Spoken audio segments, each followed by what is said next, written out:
नमस्ते बच्चों, मैं डिम्पल भट्ट श्रीमती जेएमजी हाई स्कूल शेरथा, जिला गांधीनगर, कक्षा 9 के इस क्लास में आपका स्वागत करती हूँ।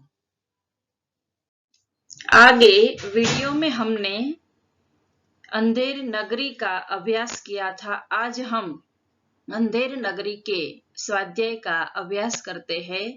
प्रश्न 1, निम्नलिखित प्रश्नों के 1-2 वाक्यों में उत्तर लिखिए। 1, महंत ने नगर की असलियत जानने पर क्या फैसला लिया? महंत ने नगर की असलियत जानकर यह फैसला लिया कि वहां नहीं रहना चाहिए। 2, अंधेरी नगरी में भाजी और खाजा किस भाव से बिकता था? अंधेरी नगरी में भाजी और खाजा दोनों टके सेर के भाव बिकता था। 3, कसाई ने भेड़ किससे मोल ली थी? कसाई ने भेड़ एक गडरिये से मोल ली थी। मोल लेना यानी खरीद लेना। प्रश्न 4, महंत ने गोवर्धन दास को क्या सलाह दी थी? महंत ने गोवर्धन दास को सलाह दी थी कि ऐसे नगर में रहना उचित नहीं है। उस नगर में न रहने की उसे सलाह दी थी क्योंकि जहां टके सेर भाजी और टका सेर खाजा मिलता हो, ऐसे नगर में नहीं रहना चाहिए। प्रश्न 5, राजा फांसी चढ़ने को क्यों तैयार हो गया? क्योंकि महंत ने कहा था कि इस शुभ घड़ी में जो मरेगा वह सीधा स्वर्ग जाएगा, उसे स्वर्ग की प्राप्ति होगी।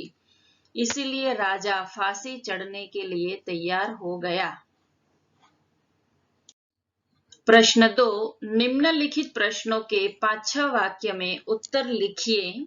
1, गोवर्धन दास ने खुश होकर अंधेरी नगरी में ही रहने का फैसला क्यों लिया?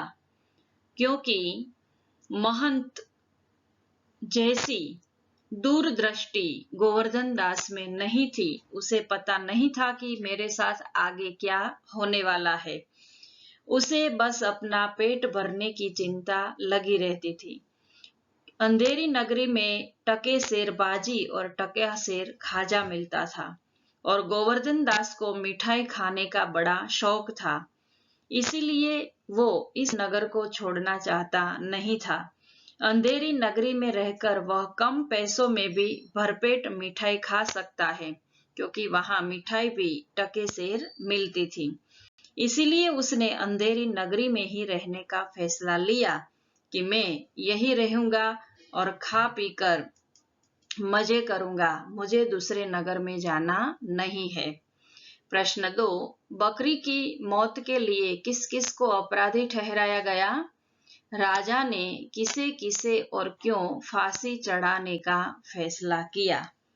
बकरी की मौत के लिए कल्लू, बनिया, दीवार बनाने वाले कारीगर, चूने वाले, भिश्ती, कसाई, गडरिये और कोतवाल को अपराधी ठहराया गया। अंत में राजा ने कोतवाल को फांसी पर चढ़ाने का फैसला किया। प्रश्न 3, गोवर्धन दास पर पछताने की बारी क्यों आ गई? क्योंकि गोवर्धन दास ने अपने गुरु की बात न मानी। गुरु ने कहा था कि बच्चे ऐसे नगर में रहना ठीक नहीं है, लेकिन वो उनकी बात को मानता नहीं था। गोवर्धन दास ने अंधेरी नगरी में ही रहने का निर्णय किया था। उसने सोचा कि कम खर्च में अधिक मजे में मैं यहाँ रह सकता हूँ, परंतु जब दुबला पतला होने के कारण कोतवाल को फांसी से बचा लिया गया, तब सिपाहियों ने गोवर्धन दास को पकड़ा। सिपाहियों को न्याय, अन्याय, दोष और निर्दोष की कोई परवाह नहीं थी। उसे तो ऐसा आदमी चाहिए था कि जिसके गले में यह फांसी का फंदा आ जाए। सिपाहियों को न्याय अन्याय के बारे में कोई लंबी समझ नहीं थी। उन्हें तो बस फांसी पर चढ़ाने के लिए एक ऐसा व्यक्ति चाहिए जिनके गले में यह फांसी का फंदा आ जाए। और उन्होंने गोवर्धन दास को पकड़ लिया, इसीलिए गोवर्धन दास को पछताने की बारी आई। प्रश्न 4, महंत गोवर्धन दास की जान बचाने में सफल कैसे हो गए? जब गोवर्धन दास को फांसी पर चढ़ाया जाने के लिए सब तैयारी हो गई, तब उन्होंने अपने गुरु को पुकारा। उनके गुरु वहां पहुंच गए। गुरु ने शिष्य को बचाने के प्रयत्न में एक प्रयत्न किया, यह कि गुरु ने शिष्य के कान में कुछ कहा और फिर गुरु शिष्य फांसी पर चढ़ने के लिए आपस में कुछ चर्चा करने लगे। सिपाही देखकर आश्चर्यचकित रह गए कि ये क्या मामला है। गुरु भी फांसी चढ़ना चाहता है और चेला भी फांसी चढ़ना चाहता है, कुछ गड़बड़ लगती है।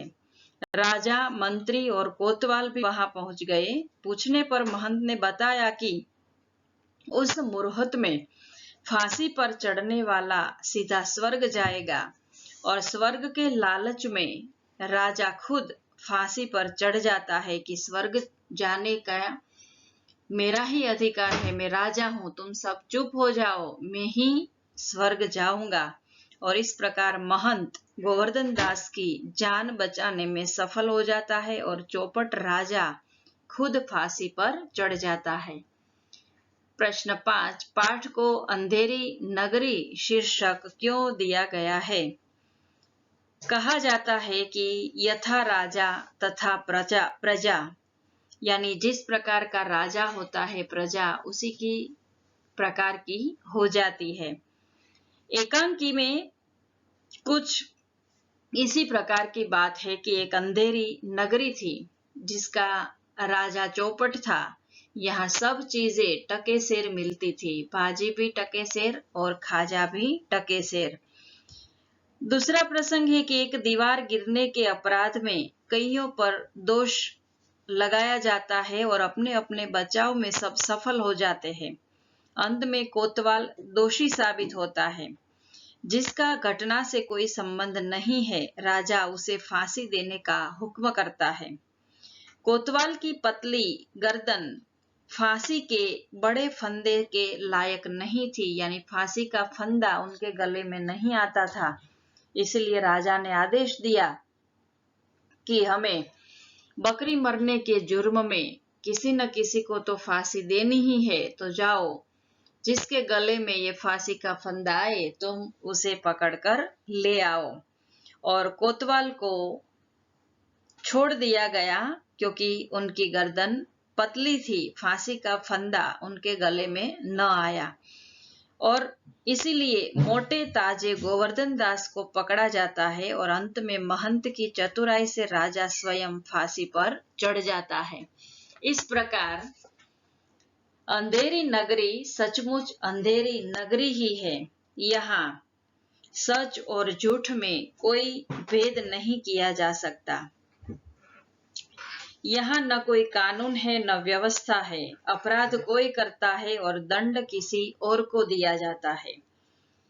इसीलिए पाठ को अंधेरी नगरी शीर्षक दिया गया है। प्रश्न 3, आशय स्पष्ट कीजिए। एक अंधेरी नगरी चौपट राजा, टके सेर भाजी टके सेर खाजा। अंधेरी नगरी में राजा चौपट था और राज्य में चौपट मूर्ख राजा होने के कारण अच्छे बुरे, साधारण या विशेष, उचित अनुचित में कोई फर्क नहीं होता था। खाजा जैसी महंगी मिठाई भी भाजी के भाव ही बेची जाती थी। बाजार में सब चीजें एक ही समान भाव से बिकती थी। न्याय और अन्याय में भी कोई फर्क नहीं रखा जाता था। जिसने गुनाह नहीं किया हो उसे भी फांसी की सजा सुनाई जाती है। तो इस प्रकार राज्य में सब जगह अंधेर ही अंधेर दिखाई देता है। इसीलिए कहा है कि अंधेर नगरी चौपट राजा, टके सेर भाजी टके सेर खाजा। 2. राजा के जीते जी और कौन स्वर्ग जा सकता है, हमको फांसी चढ़ाओ, जल्दी करो जल्दी करो। राजा यह वाक्य कहता है क्योंकि जब राजा को पता चला कि इस वक्त जो फांसी पर चढ़ेगा उसे सीधा स्वर्ग मिलेगा। राजा को बताया गया कि फांसी पर चढ़ने की वह बहुत शुभ घड़ी है, उस समय फांसी पर चढ़ने वाला सीधा स्वर्ग जाएगा। मूर्ख राजा स्वर्ग के लालच में आ गया। उन्होंने अपनी बुद्धि विवेक का उपयोग नहीं किया। बुद्धि विवेक न होने के कारण वो महंत की चाल में फंस जाता है और फांसी पर चढ़ने के लिए तैयार हो जाता है। उसकी मूर्खता ही उसका राजहठ बन गई और वह फांसी चढ़ गया।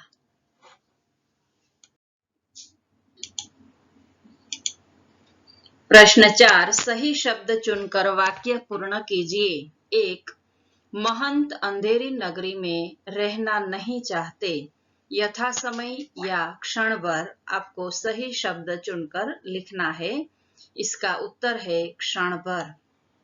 प्रश्न 2, मंत्री और नौकर लोग बैठे हैं, इकट्ठा या यथास्थान। यथास्थान। 3, कोतवाल तूने धूमधाम से क्यों निकाली, मिठाई या सवारी। सवारी उत्तर है। प्रश्न 4, मुझे अपने को अंतिम उपदेश देने दो। यहाँ विकल्प नहीं छपा है लेकिन जवाब है शिष्य। मुझे अपने शिष्य को अंतिम उपदेश देने दो। 5, शुभ घड़ी में जो मरा सीधा जाएगा, महल या स्वर्ग। जवाब है स्वर्ग। शुभ घड़ी में जो मरा सीधा स्वर्ग जाएगा। प्रश्न 5, निम्नलिखित शब्द समूह के लिए एक एक शब्द दीजिए। 1, न्याय मांगने वाला। उत्तर है फरियादी। 2, तरकारी या सब्जी बेचने वाली स्त्री, कुंजड़ीन। 3, चमड़े की खाल का बड़ा थैला, मशक। 4, भेड़ बकरे चराने वाला, गडरिया। 5, मिठाई बेचने वाला, हलवाई।